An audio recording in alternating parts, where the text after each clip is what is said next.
5 minutes of closing arguments from each of our debaters here, beginning with Matt. Yes. I hope you guys have all enjoyed this.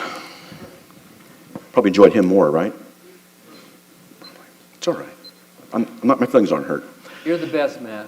Well, I'm slick. Hey, I'm slick, okay? Yeah. I'm slicker than you. I guess I can say that and get away with it, right? Dan, no offense. You have misrepresented many of the things that I've said tonight.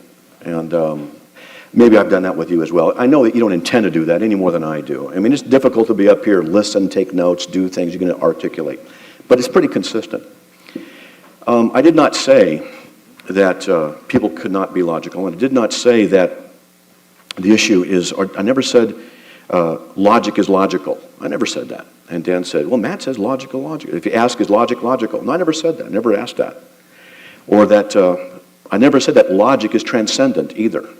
I said the laws of logic are transcendent. Logic is a process of the mind based upon the laws of logic, which are independent of the mind. Those are the things that are transcendent.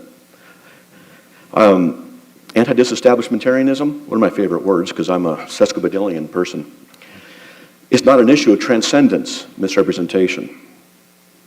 The issue of the laws of logic are propositions. They are about things. Propositions require minds. A mind, concepts, abstractions. A proposition is an abstraction about a universal thing. The identification of some universal principle that is not dependent upon the physical realm. The laws of logic are not dependent upon your physical brains. If you don't agree with the law of non-contradiction, it doesn't mean the law suddenly is invalid. We judge a person's critical thinking ability by the conformity or non-conformity to those laws, which must be external. But since they are abstractions and they're propositions and they contain universality to them and transcendence in that they are not dependent upon space and time, then we wonder, what conditions must exist for them to exist? The atheistic worldview cannot pronounce or cannot produce an intellectual justifying methodology to account for them. The Christian worldview can. You said that free will isn't compatible with God's existence. I'd like to debate you on that sometime, just that whole topic. Because, believe it or not, I actually get Christians asking me this question. And this is not an easy out. It really does take a little bit more to unpack and to go through some of the issues. It's easier to break a vase than it is to put it together. You can say, well, the Bible says this and that contradiction, but it takes sometimes a little bit more to answer those things. And someone like me would be at a disadvantage, just the same way I could take some of the quotes from different books and say, you said this and said this, now answer it. Not quite fair. I wouldn't do that to him. I don't think. Maybe later, but we'll see.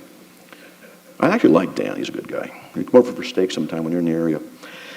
Again, the issue of harm being the measure of what is good and bad. Why? Because you like it?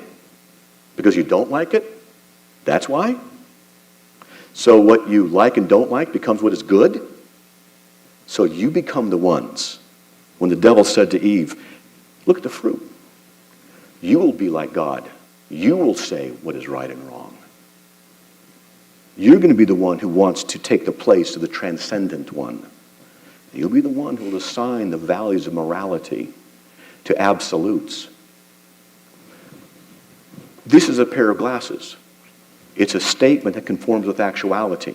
2 + 2 is 4. It's a statement that agrees with logic. Statements, the correspondence theory of truth, a statement is valid when it corresponds to actuality or logic. Is it true that rape is wrong?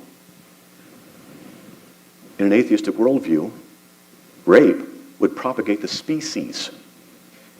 Why is it morally wrong? Because you don't like it, it's harm? Why is harm the issue? Why? And if it is always wrong for anybody to torture babies to death merely for their personal pleasure, how does that universal truth obtain a truth value? Against what does it correspond in the atheist worldview? Outside of a personal opinion. Oh, I'm sorry? 1 minute. Outside of a personal, subjective opinion of preference. Not that you won't have the right for preferences. I'll give you that and defend your right for that. But you don't have, in my opinion, and I'd love to talk to you afterwards, any intellectual justification to base those opinions in actuality or rationality. Failure of prayer, it's not a formula. If you ask me to do something and I don't do it, does it mean I don't exist? If you ask me 5 times to do something and I don't do it, does it mean I'm not there? Are you going to reach up to God and say, do this because I asked you, so that people can test you, and then he's subjected to your will? What do you think God is? A puppet? He doesn't act in a puppet manner, so therefore he doesn't exist? It's not rational, not logical, it's not wise. Be glad to help you. The website is carm.org. Call my radio show, we can talk about these some more. Thank you, Matt.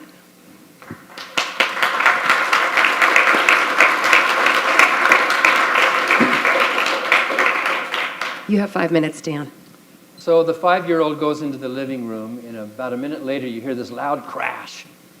And she comes running back out and says, I didn't break the lamp. I didn't break the lamp. A ghost did it. It happened by itself. I didn't break the lamp. You heard the crash, but you weren't there. You have her testimony, right? And so you have on the table her testimony that there's some supernatural explanation for what happened to the lamp. But as a parent, can you think of what other options would you think of? Right? Maybe she's fibbing. Or there could be other natural hypotheses. Maybe she tripped over the cord, or maybe her brother's hiding behind it. Whatever. You have on the table an explanation that's supernatural and an explanation that's natural. Which one do we prefer? Which one do we go with? Even if you don't know, you weren't there. Which would you pick? Ghosts or a scared little girl, right? So Matt is proposing to us that the explanation for the universe is some transcendent, ghost, supernatural thing out there that explains everything, when we non-believers, atheists and agnostics, we can propose we weren't there at the beginning of the Big Bang. We weren't in the living room when the noise happened. But what we say in the natural world and in scientific method is this: let's rule out all the natural explanations first before we just jump to a supernatural conclusion. There was a member of the Freedom from Religion Foundation named Dr. Gordon back in the 80s. He was a doctor, he retired, and he went to the Philippines. And he set up a free clinic as an atheist to help suffering people in the Philippines. He was climbing up those hills alongside the Catholic doctors. Many of the Catholic doctors were charging the patients for it. He never told them that he was an atheist. He never said that. He came with this desire to help human beings. The world has been greatly enriched by the empathy, the morality, the concern of atheistic and agnostic and non-religious, as well as religious people, for humanity, for wanting to lessen the harm on those hills of the Philippines. So I applaud what you're doing over there. If you're really helping people, as long as you applaud us, non-believers, who also understand that morality can have a solid basis in the real world. We're doing what we're doing because we love humanity, not because we're trying to praise some glorified deity, holiness of a God. In fact, that seems less moral, to do it for altruistic reasons, so that I can go to heaven, or so that I can avoid hell, or so that I can be told how great I am. If you just love humanity and you have a practical impulse to want to help humanity, that is much more moral. If it's true that nothing comes from nothing, like you said earlier, then God can't exist. Think about this, Matt. Is God something or is God nothing? Yeah, so if nothing comes from nothing, if something can't come from nothing, then God can't come from nothing either. Therefore, if your premise is true, by these transcendental logical laws that you think exist, by your own premises then, your God cannot exist because something cannot come from nothing. You said earlier that propositions require minds. I agree with you with that. A proposition, a statement, is a function of a brain. But then you went on to contradict yourself by saying that they transcend the mind. The mind is a biological organism. The mind is a function of a brain, which is a biological organ of a biological organism. So if propositions require minds, which are functions of a biological organism, then they cannot transcend the natural world. Since there's no good definition, no good argument, no agreement, there's no good answer to the problem of evil, and no need for a belief in a God, atheism is rationally more justifiable than the belief in God.